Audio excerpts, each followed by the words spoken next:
Man, all over YouTube, people are grabbing these headlines and they are forcing their content behind it so that they can get the views.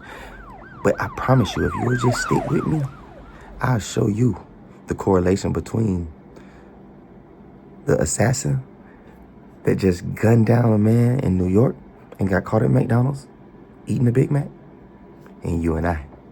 Lock in, let's go. And this is stupid. They'll try to convince you and I of anything, and you just gotta be wise enough and aware enough to be in tune with truth wherever you happen to be looking. It's taking over our world. The assassination is what they're calling it, which is crazy because they said Martin Luther King Jr. was assassinated. They said Malcolm X was assassinated. I thought that you had to first make a prominent contribution to the collective and to the universal experience.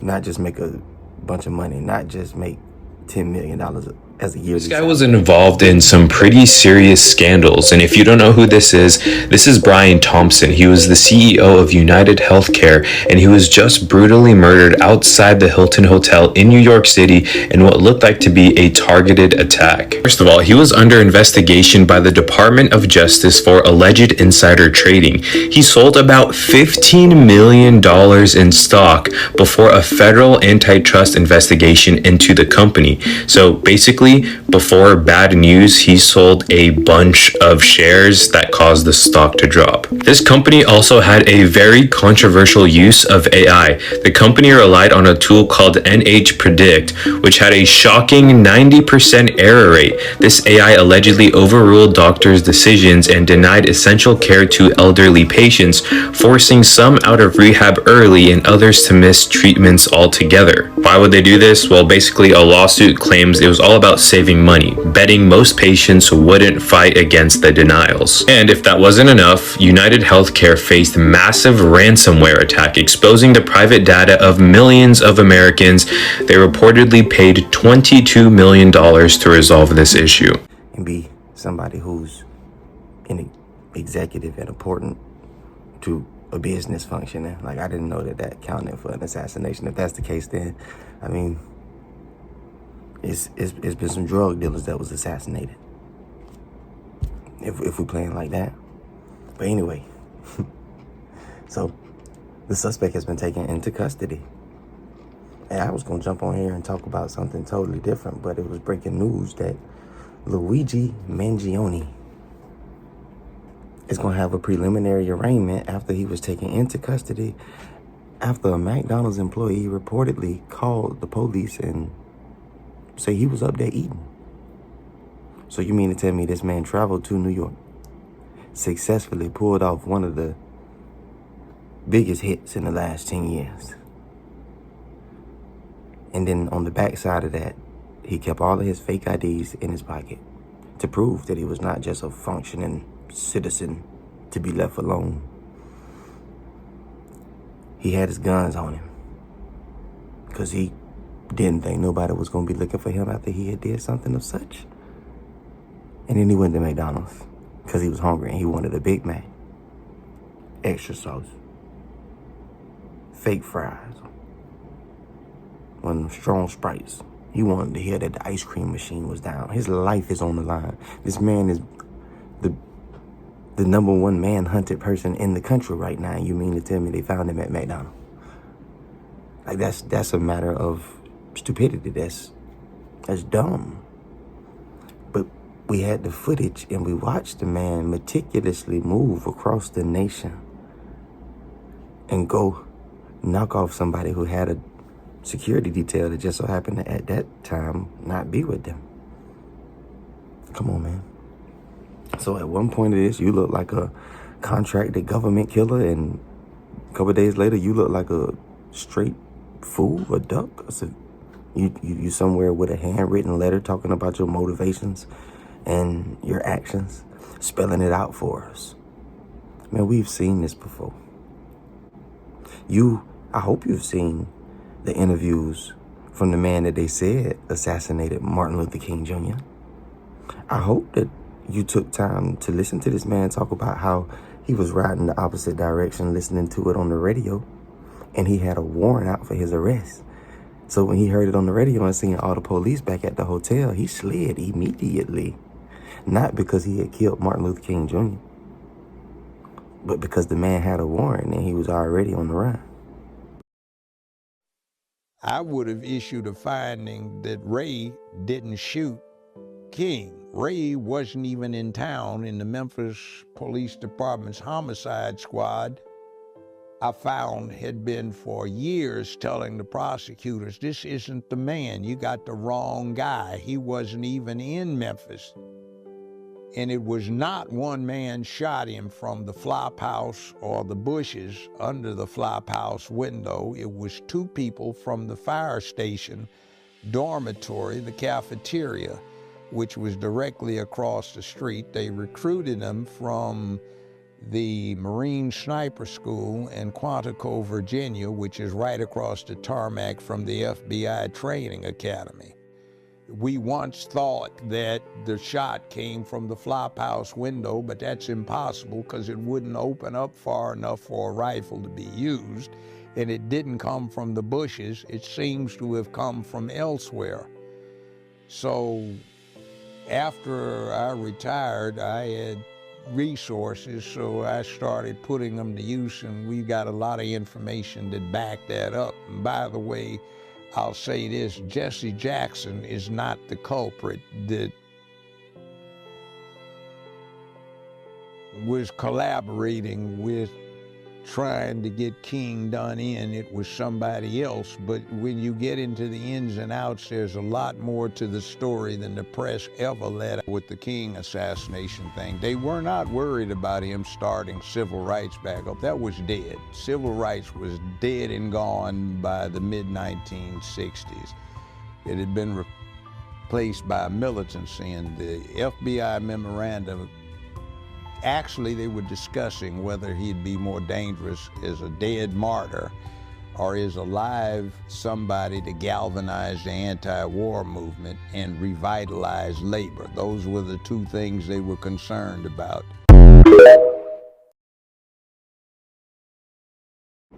I hope you've taken the time to investigate Malcolm X.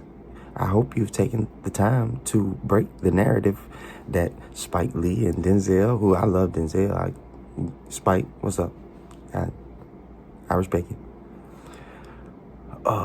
That they portray in the movie of the Muslim nation being responsible for the assassination of Malcolm X. I mean, it's cute. They sent some folks in some trench coats that looked like the man on stage, but the autopsy said that the fatal shots that took his life came from the balcony of the building. And those who were in attendance that day say it was FBI and government agents all over the place, disguised just as usual. Listen, stop letting people play with you. We're partnering, capturing a murderer at McDonald's with articles of his friends talking about how he was a cool, calm, intelligent, loving person. And we're quadrupling that all together with the fact that he is overnight an assassin and also a vigilante of some sort. But he hungry, and they caught him at McDonald's. And now he gonna eat off of trays for the rest of his life. It's crazy is the picture that they posted a dude. A 15-year-old black kid could get gunned down and slain. A 30-year-old black man can get murdered by the police. A black woman can be beaten and staged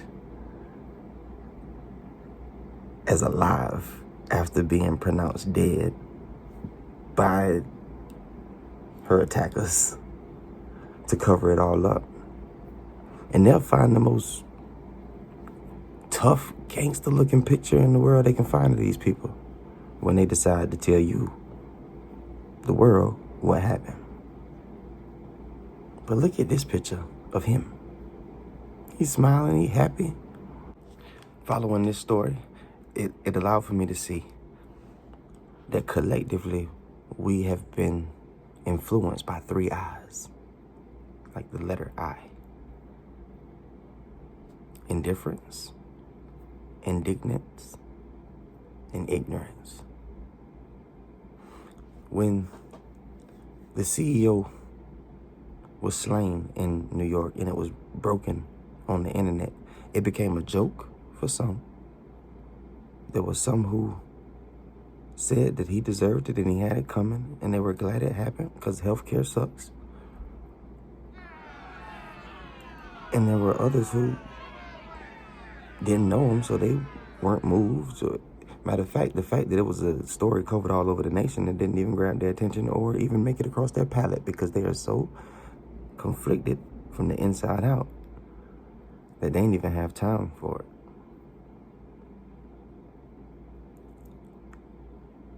This is a human life. You do understand that, right? This is a man. This is a creation of the same creator that created you and I. We're not talking about his behavior. We're not talking about his habits. Because if we started talking about your behavior and habits, there would be some things that you would rather not disclose as well. Which is why you ain't got no business throwing no rock at nobody. Which is why you ain't got no business judging nobody. Which is why you should be quiet when the matter is the critique of another person. Because you're going to mess around and somebody going to get to critiquing you in a factual, realistic way. And you're going to mess around and see that some of them biases that you've been carrying that have allowed for you to operate blindly in your dysfunction have been keeping you in a state that allows for you to sleep at night. And you're going to mess around and have somebody knock them scales off your eyes. And you're going to become aware. Hey man, by all means, don't get it misconstrued. This is a good thing. You becoming aware is the best thing that can happen for you. But it's the worst possible thing that can happen for your ego. It's the worst possible thing for the imagination that you hold as sacred when you think on the matter of who you are. Oh, all of that's finna be gone. All of that's finna crumble. All of that's finna be diminished back to the rubbish and rubble that it was the whole time. Nothing about your presentation is finna change except for the fact that you're about to stop seeing value in worthless presentations. And the minute that you stop seeing value in worthless presentations, you stop implementing those presentations in your presentation because you don't ever want anybody to see you as worthless. The other thing that stood out to me too was overnight, the murderer, the man that was given to us, placed in our consciousness, observable in our field of vision, because he went and killed somebody in New York, became an overnight internet sensation. People went out and bought jackets to imitate and look like the man that they said was the suspect, the number one suspect in the country. I remember when I was little, and that wasn't too long ago, don't get it wrong, don't get it twisted. You see this beautiful, illustrious, eternal youth on me. But anyways, like when I was a jit coming up, like in the 90s, if somebody heard the description of a wanted man or woman and it matched anything near them, they was going in the crib. I ain't trying to get caught up in your mess. So you mean to tell me that you put a picture on the internet and said that this is the man that we're looking for all over the nation, and all over the nation, y'all went out and bought his jacket? What were you trying to do? This is not a movie. This is not Jason vs. Freddy, family. This is not a horror film. This is your life. Your reality has been diminished to a social experience that is taking place in the physical, being prompted by a digital wave. I ain't gonna let them do me like that. who went out and bought his jacket. Women who said that they are looking for a man to partner their life with said that they found him attractive. Listen, it's nothing wrong with liking or wanting what it is that you like or you want. But everything that you like and everything that you want communicates a truth about you that you may not very well be okay with being announced.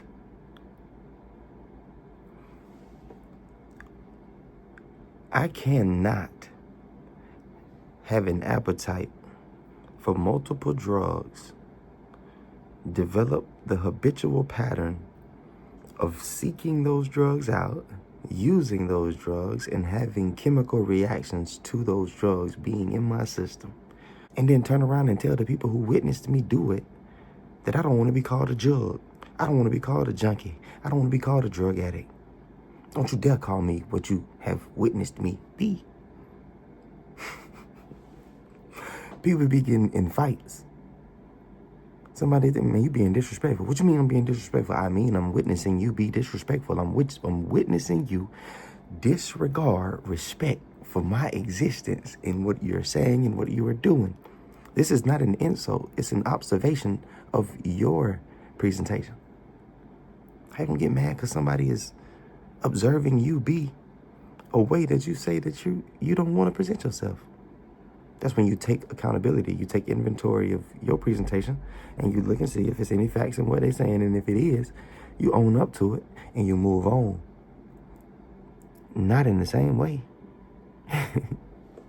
You move on in the awareness that what you were doing back there wasn't working, and you make the adjustment to something that's edifying and beneficial to you and whoever it is that you've partnered yourself with. Hopefully it's not somebody that you discovered on CNN the day after they committed the murder in broad daylight with a silencer in New York and then got caught at McDonald's. Some of the things that you want clearly don't want you and ain't even good for you. Not even of a benefit, other than the fact that you've grown obsessing with getting it because you want it. Again, we go.